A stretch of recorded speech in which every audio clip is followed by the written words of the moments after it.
रस्ते अपघातांमधील जीवितहानी रोखण्यासाठी आणि वाहतूक नियमांबाबत नागरिकांमध्ये जागरूकता निर्माण करण्याच्या उद्देशाने बुलढाण्यात रस्ता सुरक्षा सप्ताहाचे आयोजन करण्यात आले होते। या सप्ताहाचा समारोप मोटरसायकल रॅलीने करण्यात आला।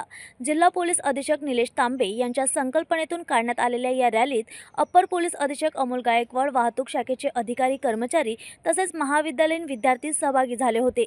वाहतूक नियम पाळा, सुरक्षित जीवन जगा असा संदेश देत शहरातील प्रमुख मार्गावरून रॅली काढण्यात आली।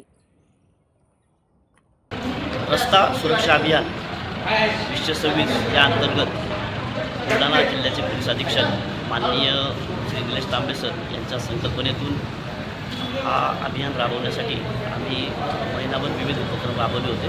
त्यामध्ये शाळा महाविद्यालयांमध्ये जाऊन वाहतुकीच्या नियमांविषयी जनजागृती करणे, बस स्टँड किंवा रिक्षा स्टँड अशा परिसरांमध्ये रिक्षा चालक, नागरिक यांच्यासाठी कार्यशाळा घेणे असा उपक्रम जिल्हाभर राबवण्यात आला होता। आणि आज या उपक्रमाची सांगता या स्वरूपाने आज बुलढाणा शहरात मोटरसायकल रॅलीचं आयोजन करण्यात आलेलं होतं।